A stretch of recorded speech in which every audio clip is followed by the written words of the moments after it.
Hello friends, today I'm excited to check out a prototype unit of the PLX from Peac Design down in Melbourne, Australia.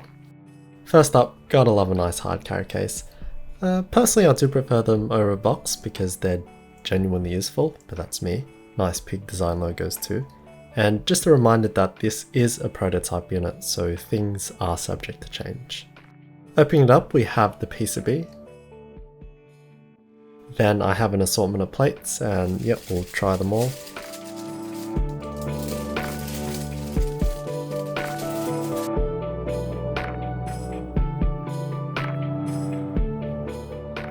Got some hardware, the daughter board, and a bunch of gaskets and feet. Strap test. Not the best, not the worst, could be better. And we got a really nice large branded cloth, which we do need because of this thing.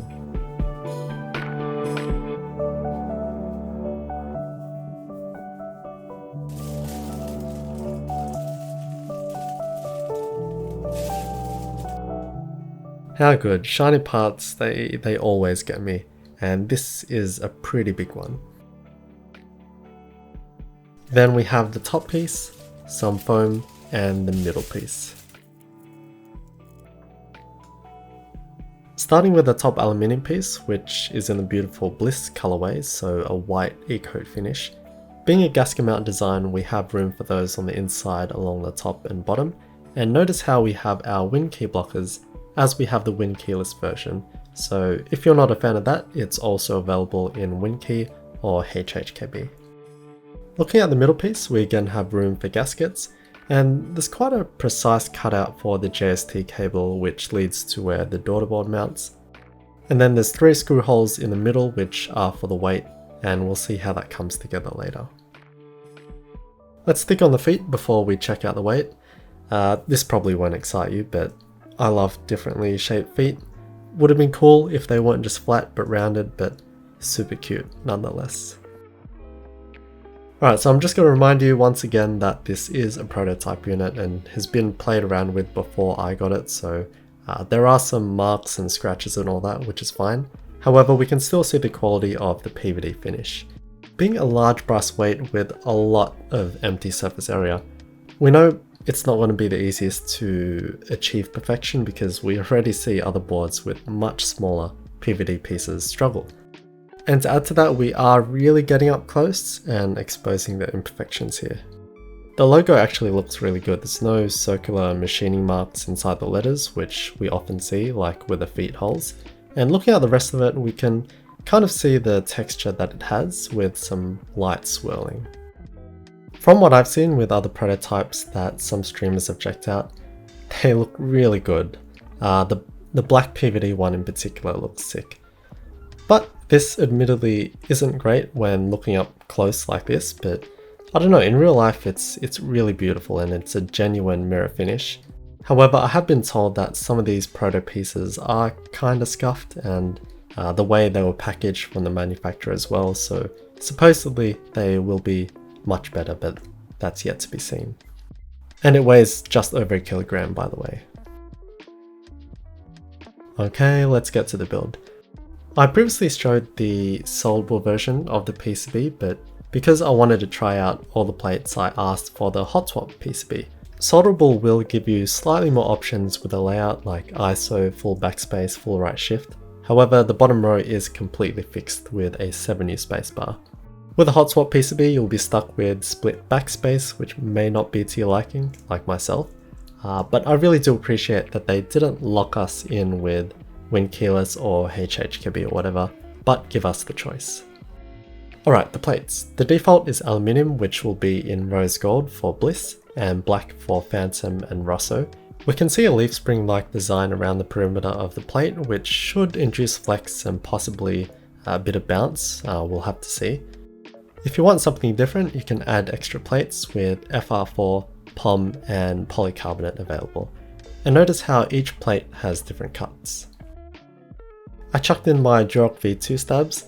I did try Stabies, but they didn't work with this, so there has to be some adjusting there. And I have some OP blacks lubed with Krytox 205 grade 0.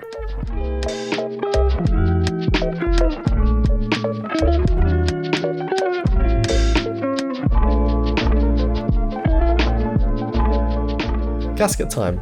There's a variety of pour-on foam pieces. Starting with the long ones, these were actually pretty finicky to apply because I kept going up the side of the case if I was off by like 1 degree, and then when I would try to reposition them, I'd stretch them so they wouldn't fit anymore. Fortunately, they do provide a bunch of spares, so yeah, just take your time with the long, thin ones, otherwise the rest is easy work.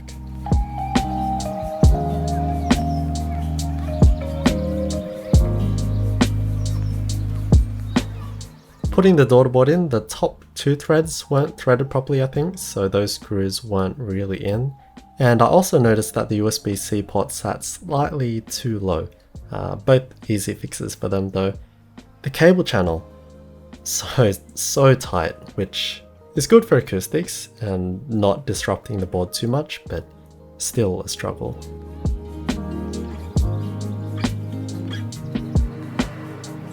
Next up, we got to place the screws in for the weight, which we screw in later.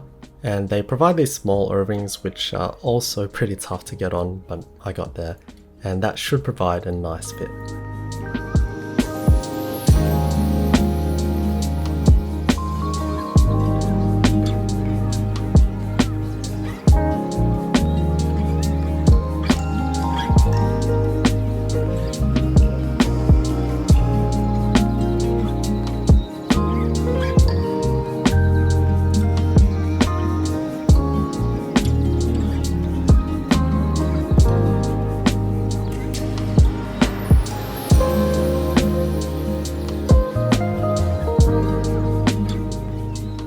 After that, we screw the 2 aluminium pieces together like a normal keyboard, but this is different because we have this huge weight that covers the whole bottom. So we just hold that in place, turn it over, and there's 3 holes in the plate where we can thread our hex key in, and we just screw in those screws we previously placed there.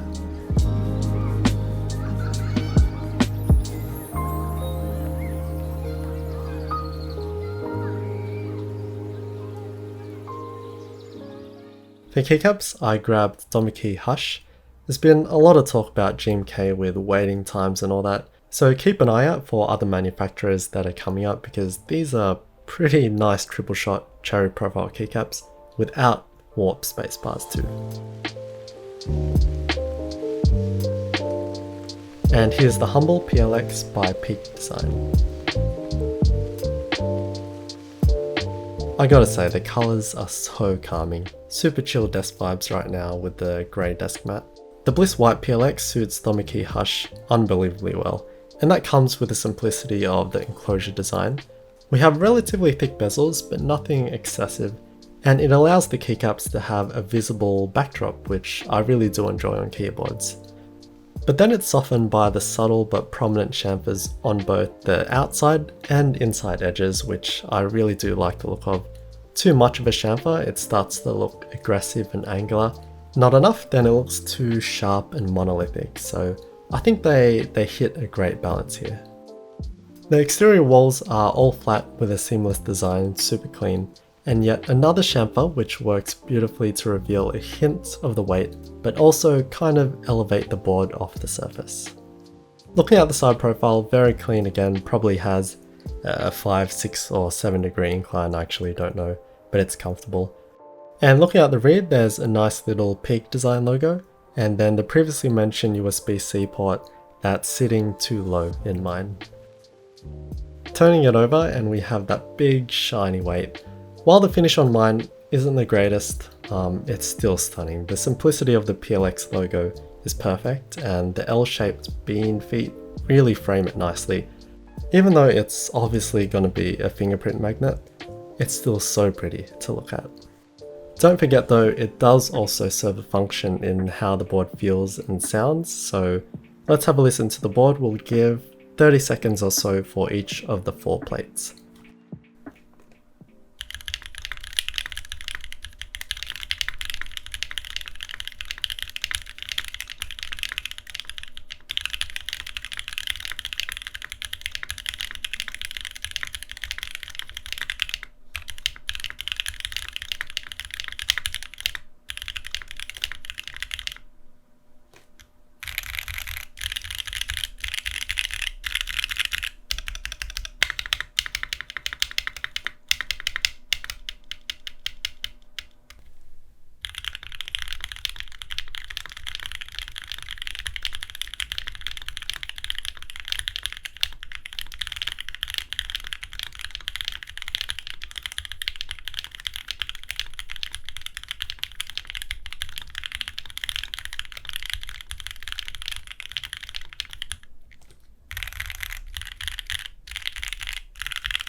Awesome, awesome, awesome. I love it. There's a lovely balance between a bit of pop, some clack with a nice solid but slightly dampened bottom out.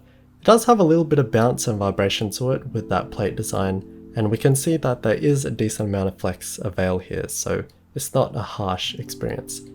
The density of the board is quite apparent with a large brass weight, which contributes to the more rounded and deeper clack rather than sharp and thin, and that's something I personally really enjoy. It's that sort of characteristic that exudes just a premium sort of feeling. The mods though weren't amazing, kind of dull, and the top row, which I usually like, was also not as lively as the rest of the board. Personally, not a fan. I also struggled to get the spacebar right, but that's probably just me because other people seem to be fine, so perhaps not the greatest representation. And they might not like me for saying this because one of their intentions was to create a board that feels and sounds good without foam, which it does. But honestly, I like it with a foam between the plate and PCB. And this is totally personal preference, but it just tightens everything a little bit, removes most of the vibrations and bounce without really affecting sound. Unfortunately, the FR4, POM and polycarbonate plates didn't fit properly as they were scraping against the case notches. Therefore, the flex was drastically decreased, making everything way stiffer, so we can't comment too much on these for now. I recommend checking out the other streamers, which I'll link below, but you can still kind of get an idea from the sound. Alright, so with that out of the way, something that I noticed when I use my keyboard with my leather desk mat, which is harder than the usual cloth, sometimes the corners would sound a bit different. There would be a thuddy kind of sound. Thought that was weird and suspected something was wrong, which I then confirmed by placing it on the table, and yeah, you can hear and see for yourself. To the naked eye you can't see it, and also because most of us use desk mats, and because of how heavy the keyboard is, it just sinks into the mat and any unevenness is pretty much negated, so I guess that in itself isn't really something to be massively concerned about. However, it's still present and you know, you're paying big bucks. From what I've seen, no one else has complained about this. I also had a chat to Peac and they have since checked the others and they're all fine too. But we do know that this has always been an issue for large brass PVD pieces, but from all the information that's been given to me, the fact that this is a prototype and now they do know to check this thoroughly in QC, I'm pretty optimistic that this won't be a major issue, hopefully. And that's the PLX from Peac Design down in Melbourne. Huge congrats to the legends on their first keyboard.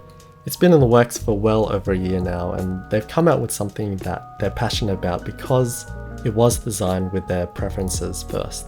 I think it looks stunning with a super clean, seamless design.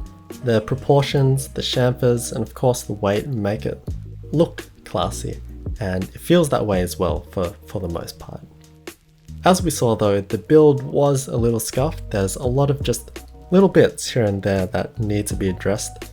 Fortunately, they all seem like easy fixes, and that's what prototypes are for. But the main thing will be the weight. If that's cool, then we're all cool. The board starts at $450 USD, which at first glance is pretty pricey. Looking at the parts extras pricing, it looks like a lot of that is going towards the PVD brass weight, which makes sense. And if you question why have such a piece, that's a huge part of the board's character, so it is what it is. If you don't have it, it won't be the same board. The group buy will be ending in a few days, so suss it out in the description. Thanks for watching guys, bless, stay safe, and stay humble.